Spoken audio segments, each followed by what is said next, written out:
Ah, mimi ni kiongozi wa Jamhuri ya Muungano wa Tanzania kwa miaka kadhaa ijayo katika mlengo wa kusudi. Kwa majina yangu naitwa Noeli Dona Kweka. Niko mwaka wa 4 programu ya Cyber Security and Digital Forensic Engineering.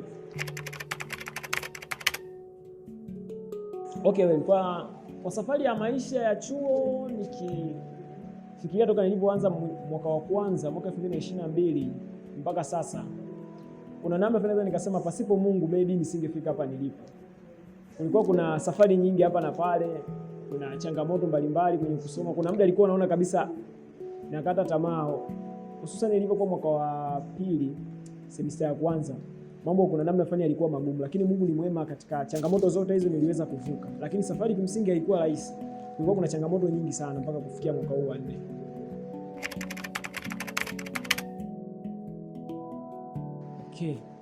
Kwanza kwenye ugumu, nikisema nizungumzie ugumu kwa chuo kikuu cha Dodoma, College of Informatics and Visual Education, kidogo mambo ni tofauti na college nyingine ambazo zipo mahali hapa.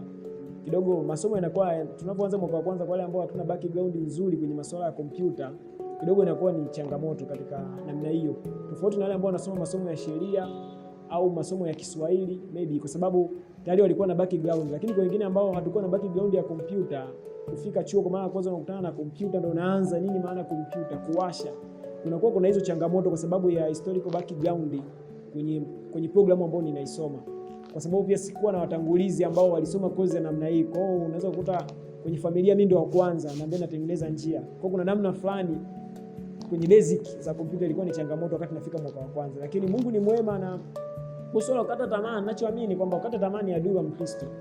Hilo ni somo ambalo nilijifunza wakati niko mdogo. Kwa hiyo naamini unaruhusiwa kukata tamaa, lakini uruhusiwi quit.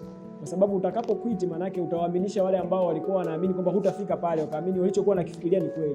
Kwa hiyo kuna muda unakata tamaa, unaona kabisa nashindwa, lakini unakumbuka nitakuwa nimalize, kuna watu wananitazamia. Yes, nafikiri ni hivyo. Labda nizungumzie chombo ambacho kinaitwa Casfeda. Tumekutana na watu wengi ambao wametolea toka mwaka wa kwanza mpaka kufika mwaka huu.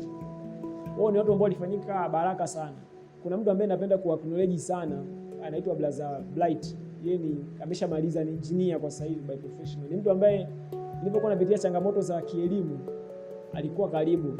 Nakumbuka tu niko mwaka wa 2 nilipataga changamoto, kuna namna fulani, kuna masomo mawili nilipata safu, na watu ambao nilikuwa niko nao room wao hawakuwa wamepata safu. Kwa hiyo nikaa najiona mbona kama ni mzembe kwa namna fulani, lakini nilipokutana naye wakati huo nikachaguliwa kiongozi wa elimu Casfeda, College of Informatics, akaniuliza una mpango kazi wako ukoje katika maeneo yote. Kimsingi sikuwa nimeandika, nilikuwa tunatamani kufikia achievement fulani, lakini sikuwa nimeandika. Kwa hivyo aliniita akaniambia, mimi mwenzako huwa ninafanya kwa namna hii, akanionyesha mpango kazi wake anavyoenda. Kwa hiyo nikajagundua kumbe kuna namna fulani inabidi niwe na mpango wa kunisaidia kufika pale, kwa sababu Biblia inasema pasipo maono watu hushindwa kujizuia. Kwa baada ya kunionyesha mpango wake, ndo na mimi nikapata idea kwamba inabidi niandike, niwe na mpango kazi kabisa na strategies za kunifikisha. Kwa hiyo toka hapo nilipoandika hivyo ndo turning point ikachange hapo. Kwa hiyo mpaka nimefika mwaka wa 2 unaisha, mwaka wa 3 wote nimefanya the best kutokana na kile ambacho nilikuwa nimekikusudia. Kwa hiyo watu ambao wamenitia moyo na kunisaidia ni watu ambao niko nao mahali ambapo ninafanya nao ibada, watu wa Casfeda. Naam.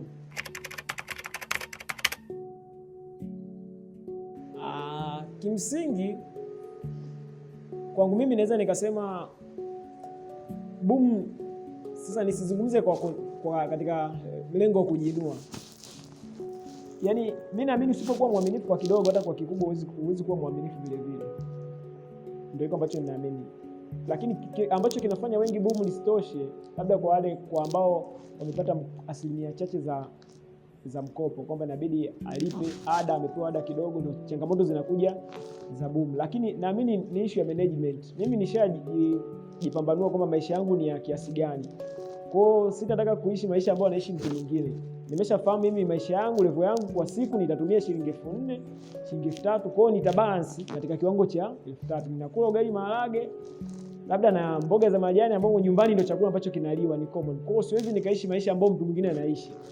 Kwa hiyo wengi wanapataga stress za kwenye eneo la uchumi kwa sababu ya kutaka kuishi maisha ambayo sio uhalisia.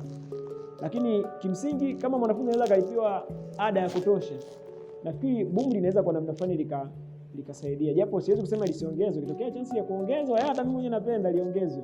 Yeah. Okay, mimi naweza nikasema imani ndio sababu na kila kitu cha mimi kufika mahali hapa. Katika maeneo yote, kwenye eneo la fedha, kwenye maeneo yote. Yaani ninaposema yote ni kila kitu. Kwa maana gani? Pasipo Mungu, muamini Mungu, nisingekuwa mpaka hapa nilipo. Kuna mitazamo ambayo nilikuwa nayo mibovu, lakini kwenye eneo la imani, hata kuna somo moja inaitwa sanaa ya fedha ambayo tulifundishwa kanisani. Hapo nilipopata mtazamo mpya wa kuhusu utajiri na kumiliki. Nilikuwa sijui kama Mkristo anatakiwa awe na viwango vingapi katika vya uwekezaji. Kwa baada ya kujifunza hilo somo la sanaa ya fedha, nikagundua kumbe kwenye kitabu cha Mhubiri kinazungumzia mpaka investment. Kwamba kama Mkristo inabidi uwe na sehemu 8 za uwekezaji. Maana yake ukiwa na pungufu ya hapo tayari unakuwa umefanyaje?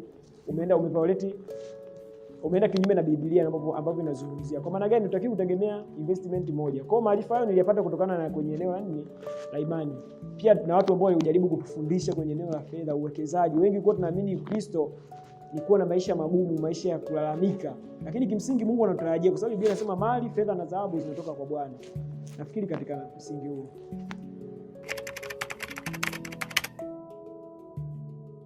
Kwanza imani imenisaidia kunifanya niwe na nidhamu ya fedha. Kujua, kwa sababu wengi ambao tunaona wanaishi maisha ya anasa Biblia inasema ni dhambi kwa mpumbavu. Lakini kuna baadhi ya vitu ambavyo ukiwa kama Mkristo huwezi tu ukavimiliki. Kuna matumizi ambayo utayapunguza ambayo hayana maana. Kwa hivyo kuna namna fulani imani imenishape katika eneo la matumizi ya fedha. Imenisaidia kwa sababu kuna baadhi ya mambo ambayo siwezi kuyafanya ambayo kwanza ni kinyume na neno la Mungu ambayo yatanisaidia kusave.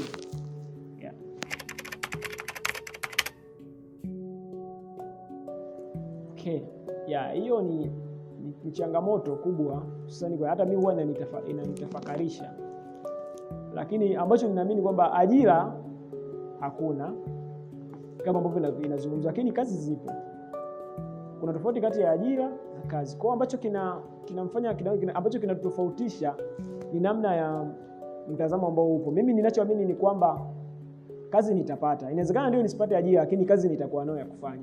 Kwa sababu nitakachojaribu ni namna gani ambavyo nilichokisomea kikanifanye niwe productive, niweze kujitegemea pasipo kutegemea kuajiriwa. Kwa sababu maarifa ambayo tumeyapata chuoni kwa College of Informatics yanafanya tuwe independent na sio kuwa dependent.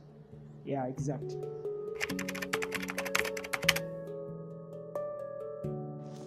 Sasa kinachowasukuma watu hapo ni kwenye swala la kusudi. Mimi kile ambacho Mungu amekiweka ndani yangu ndio kitakachoenda kunidetermine nitakuwa nani. Kwa hivyo mimi binafsi nimeitwa kwa ajili ya kwenda kugusa maisha ya watu, kuwa kama kiongozi, mtu ambaye nitakuwa ninafanya life coaching, kufundisha watu. Kwa hiyo haitanihitaji niwe nimeajiriwa kwenda kufundisha watu, kufanya semina mbalimbali, kuwa kiongozi haitaniitaji niwe nimeajiriwa. Ninaweza nikawa kiongozi hata katika kampuni ambayo kuna mtazamo ambao niko nao kwamba nitafungua kampuni. That's why ninajifunza kuwa kama kiongozi katika kuendesha kampuni pamoja na taasisi mbalimbali.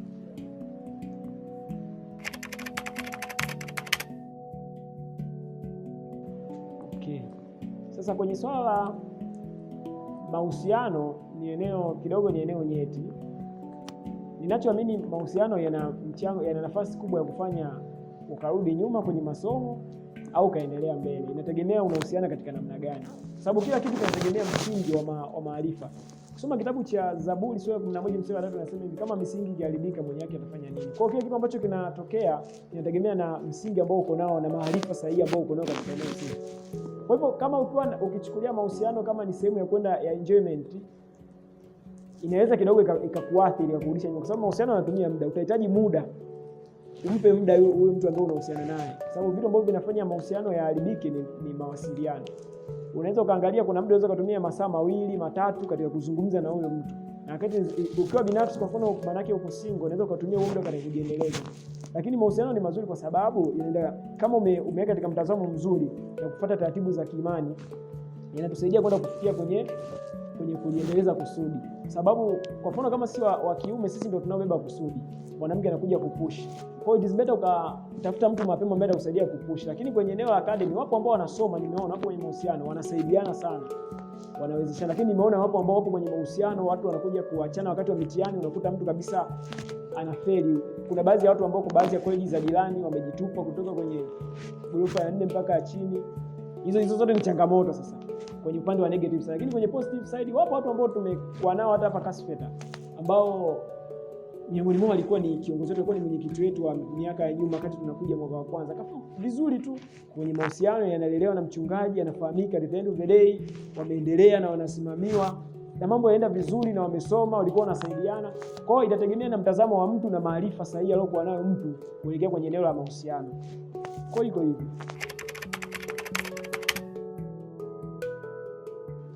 Okay. Kwenye eneo la mahusiano, vijana wengi wa chuoni ambacho naona wanakosea ni kwenye, kwanza wengi wanaingia kwenye mahusiano kama sehemu ya kuondoa upweke. Yaani hiko ndo changamoto kubwa. Yaani mtu anaingia kwenye mahusiano kwa ajili ya kuona mbona mtu fulani yupo kwenye mahusiano, mbona rafiki yangu wa karibu yuko kwenye mahusiano. Kwa hiyo anahisi kwamba nitakapoingia kwenye mahusiano kuna furaha fulani ambayo nitaipata. Unaweza kukuta kweli wengine wanapata wanachokuwa wanakitegemea, lakini kuna ambao pia inarudisha nyuma. Naweza nikazungumzia katika namna hiyo.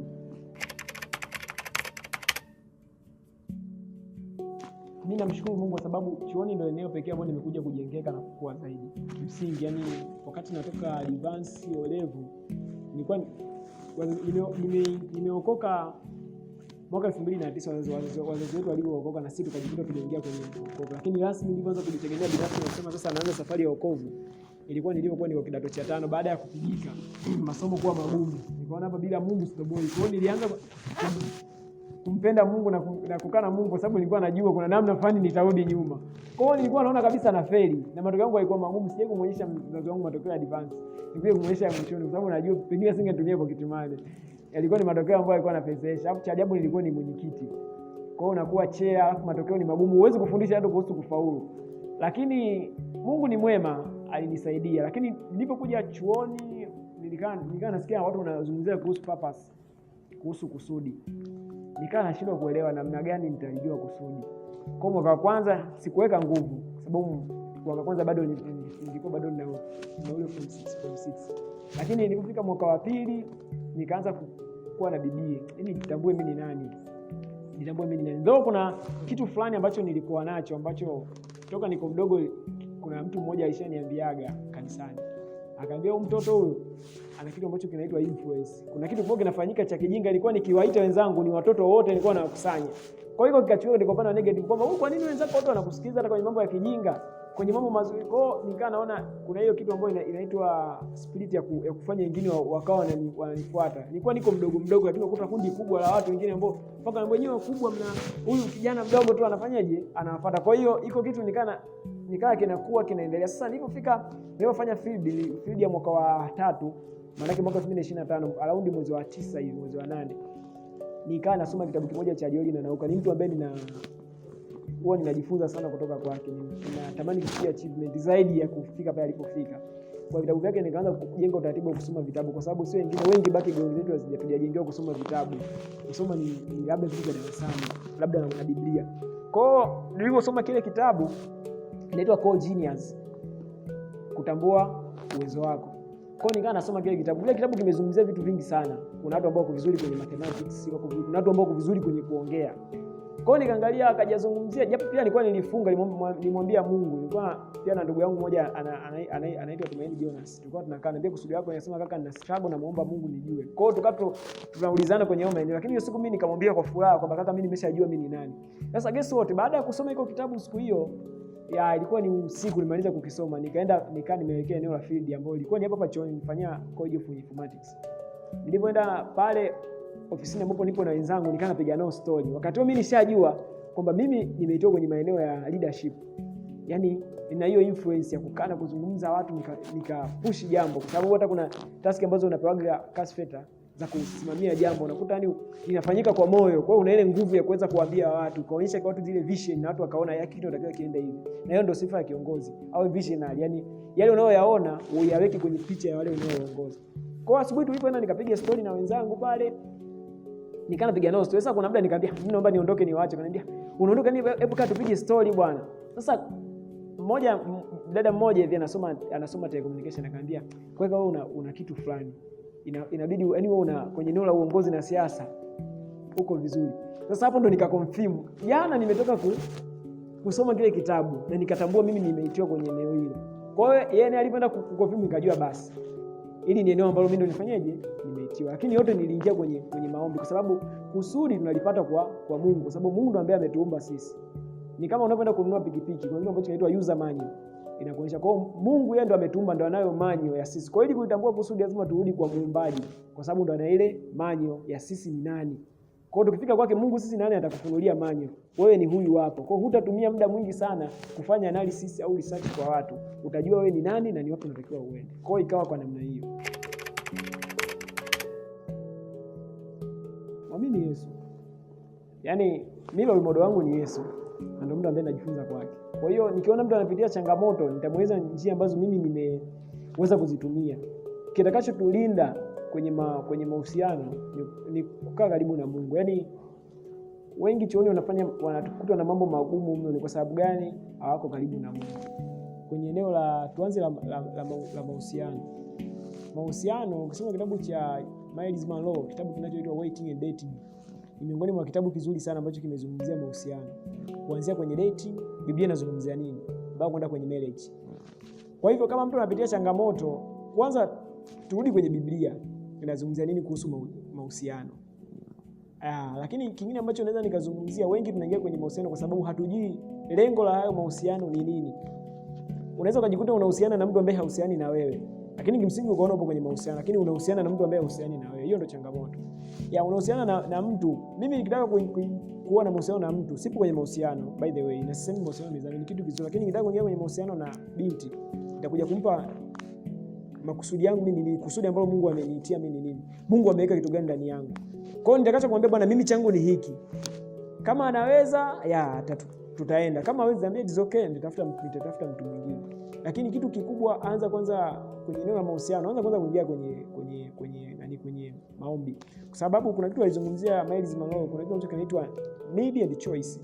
Unapokuwa una njaa sana, utahitaji chakula chochote ambacho kiko mbele yako ili kuweza kusurvive.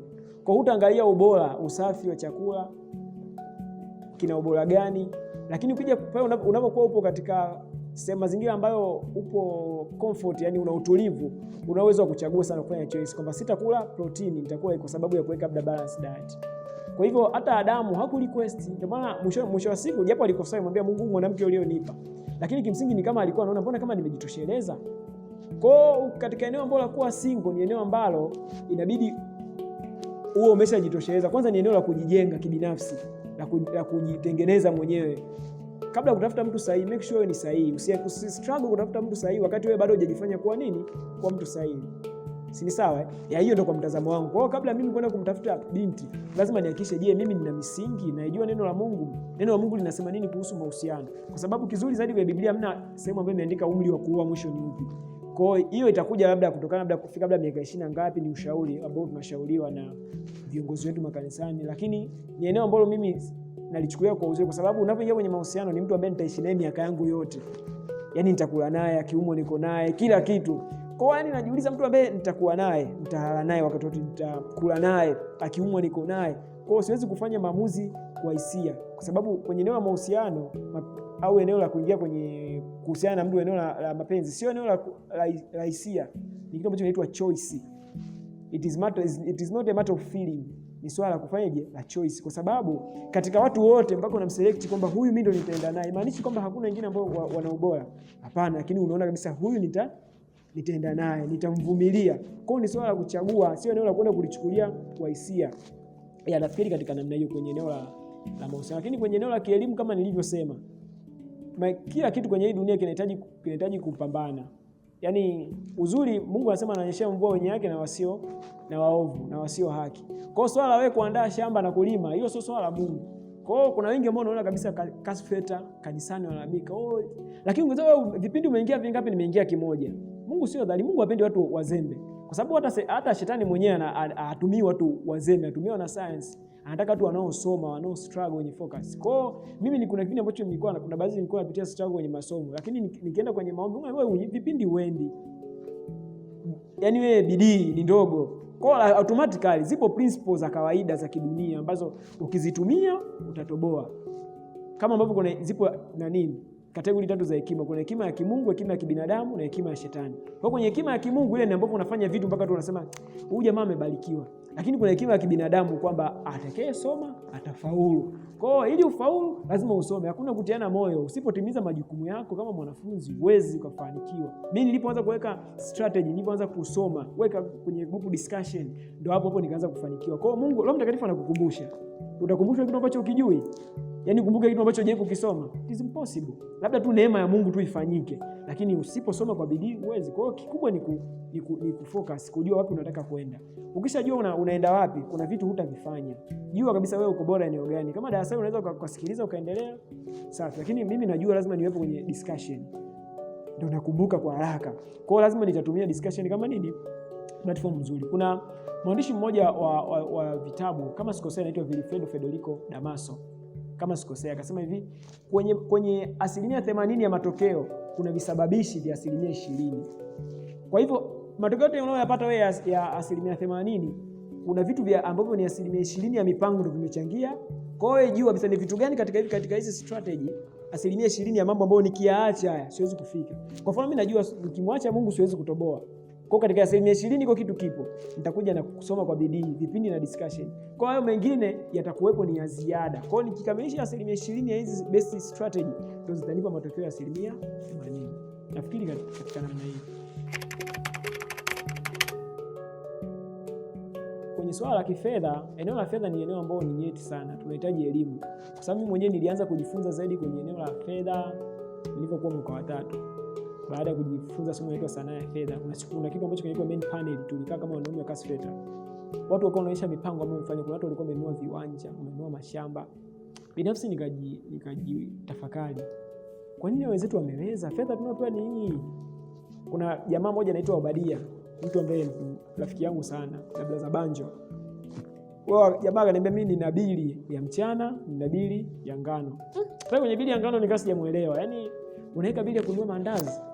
Lakini akasema hivi, yani kama hauna mipango madhubuti kwa ajili ya fedha, kwa sababu fedha inamfuata mtu ambaye tayari ameweka mipango. Kuna mtu ambaye leo akipata fedha utasikia mtoto mdogo mwenye pesa nyingi. Mtoto mdogo mwenye nini? Kwa sababu hana nini? Hana nidhamu ya nini? Ya fedha. Hana maarifa sahihi kwenye eneo la fedha. Kwa hivyo binafsi baada ya kujifunza somo la sanaa ya fedha kutoka kwa Pastor Fred Msungu, na ambapo tulikana na wenzetu nikaanza kuweka mpango, kumbe ninatakiwa niwekeze. Mungu anatazamia nini kuhusu fedha? Kwenye kitabu cha Luka kama sikosei, kuna somo moja linazungumzia kati ya mizabibu na mtini, fig tree. Bwana Yesu aenda kutembelea ile mtini. Mbona ndani ya miaka 3 mtini haujazaa? Akataka ulani. Yule mtunza shamba akasema, tupe muda tufanyeje? Tuendelee kuutunza, pengine utazaa. Kwa nini Bwana Yesu akuangalia mizabibu? Aliangalia mtini. Maana yake sisi tunapoweka popote kuna vitu ambavyo tunataka tufanye kwa tofauti na wengine. Kwa hapo ndo nikaanza kufungua fixed account ya NBC. Nikasema kuna kanuni moja inaitwa 10 30 50 10. 10% ya kwanza ni zaka. Make sure unatoa zaka. Kwa sababu kama hutatoa 10 kwa Mungu, maana Mungu anataka umpe 10, wewe baki na 90. Shetani anachukua 90 na kuachia 10. Kwa zaka nilikuwa sitoagi zaka. Kwa baada hapo nikaanza kutoa zaka. Kwa sababu zaka ni tabia inayojengeka. 30% ni akiba. Maana kama kwenye boom ni 180, nikaa naichukua naweka kwenye nini? Kwenye fixed account. Hiyo account niliweka mwaka mzima. Maana hata itokee kuna changamoto gani, si mjomba kameza kiwembe nini, siwezi nikaitoa kwa sababu hiyo ipo mimi, siwezi nikaitoa. Kwa hata nilikuwa sina hela, najua hela ipo kwenye akiba, lakini siwezi kwenda kufanyaje kuitoa. Lakini nyingine ni 50%. Hii ni ya matumizi ya lazima. Chakula, mavazi na vitu vingine. Nilipunguza matumizi ambayo hayana ulazima. 10% ya mwisho ilikuwa ni ya anasa, inaitwa luxury. Anasa simaanishi dhambi. Si sawa bali ni matumizi mengine tu ambayo hata usipoyafanya hana effect. Kwa hiyo nikaa ninaichukua naitumia, nitaka kuja leo niingie zangu nikapiga kidogo kisinia. It's okay mtu wa Mungu, kwa sababu sio dhambi. Haina maana utafute fedha afu uje kugamika kujitibu kwa vidonda vya tumbo kwa kushinda na njaa eti ninaweka.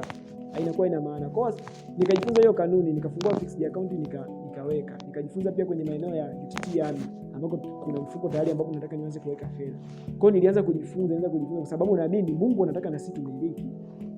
Hivi kama umesoma Biblia vizuri, Yakobo alikuwa na fedha nyingi mpaka inafikia watu waambie bwana tumfukuze, anaye pesa nyingi. Yaani una fedha mpaka unazidi uchumi wa nchi, watu wanaona uondoke. Lakini alikuwa ameokoka. Ibrahimu alikuwa nazo fedha nyingi mno, mpaka kama mtu wa kwanza kutoa wazo la kufanyaje, la kutoa zaka. Wapo wengi walikuwa na fedha kwenye Biblia, watu ambao walikuwa wanaye Mungu, akina Ayubu, na bado wana fedha. Ayubu alikuwa anaye pesa katika Mashariki ya Kati.